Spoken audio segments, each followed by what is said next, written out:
kabista kadalim sa Breward. Dito po ako ngayon sa Breward at sa JMS Catering Services. So dito ako nagluto ngayon, dito ako naka-Jostay, isa lang naman may-ari dyan. At saka sa Dalim's Kitchen. Sa kanila din yon. Ang first luto ko ay fish fillet po. Yan. Okay na yan, malapit na rin siyang matapos. Good na yan. Okay kayo, lami kayo. So ayan ang aming first batch ng fish fillet. Okay na siya, good na siya. So ilagay ko na namin to sa tabi lang. So mamaya mga 8 o'clock ready to pick up na yan. So yung mga kadalims kabisdak, dito ako ngayon sa JMS Catering Services nagluluto. Isa lang yung may-ari nito. At saka Breward. Nandito po yan sa Aguirre sa harap ng Starbucks. Try nyo pong magpa-cater at kahit anong okasyon, binyag, kasal o ano pa man, ready po kami. Nandito po kami sa harap ng Starbucks dito sa Aguirre.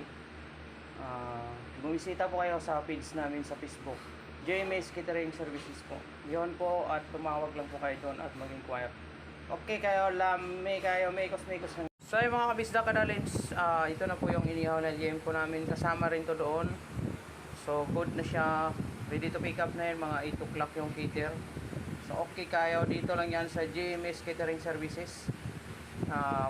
Nandito po kami sa harap ng Starbucks sa may Aguirre. So ang pangalan ng resto bar nila ay Breward.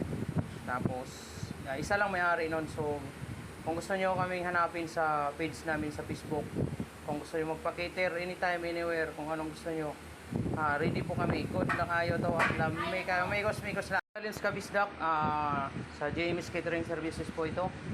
Hanapin nyo po kami sa page ng Facebook po, makikita po kami doon, no? So ito naman po ang kanilang pika-pika.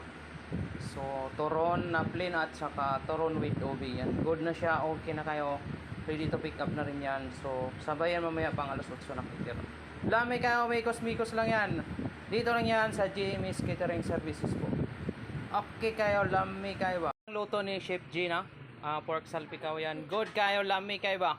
So dito lang yan sa JMS Catering Services. Kung gusto nyo pong magpa-cater, try nyo po kami hanapin nyo kami sa Facebook ng page namin, nandoon po, JMS Catering Services po. Okay kayo. Anytime, anywhere, ready po kami. Lami kayo. Mga kabisda kadalims, dito ako ngayon nagluto sa JMS Catering Services, sa kanila din to. So ito yung pang pika-pika mamaya, palitaw po yan. Yan, malapit na siyang matapos. Ayun na po yung isang tray niya, kunti na lang, isang patong na lang yan. So yan, good na kayo yan, lami kayo, mekos lang yan mga kadalims kabisda. Okay kayo. Kung gusto nyo kaming hanapin sa Facebook, nandun pong page namin, JMS Catering Services po.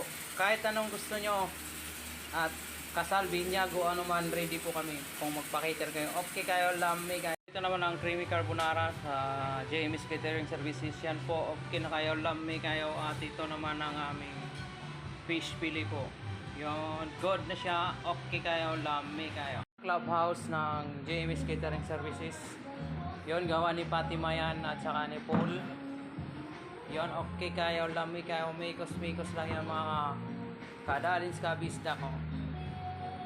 Okay kayo, lami kayo. So ito naman yung sauce ng sweet and sour fish fillet. So okay na yan, malapit na, lalaputan ko lang. Ready na yan, okay na kayo, lami na kayo ba? Siya, good na siya, nilaputan ko na, okay na yung texture niya. So ganyan talaga siya. Hindi masyadong malapot, sakto lang talaga yan. So yan, good na yung texture niyan. So nakita nyo yan, okay na yan, yan. Okay na kayo, lami na kayo. So isasalin ko na yan doon sa fish fillet kaninang pinirito ko. Yon. Okay kayo, lami kayo, mikos lang yan. Dito lang yan sa JMS Catering Services. Ito na po yung ginawa kong sweet and sour fish fillet. Yan, good na siya, okay na kayo. So yan, available po yan dito sa JMS Catering Services. Kung gusto nyo pong magpa-cater, kasal, binyag o ano pa man, ready po kami mag-serve sa inyo. Basta hanapin nyo po ang page namin doon sa JMS Catering Services sa Facebook po. Nandoon po at tumawag na lang kayo at mag-inquire. Okay kayo, lami kayo. Lami kayo. God bless you.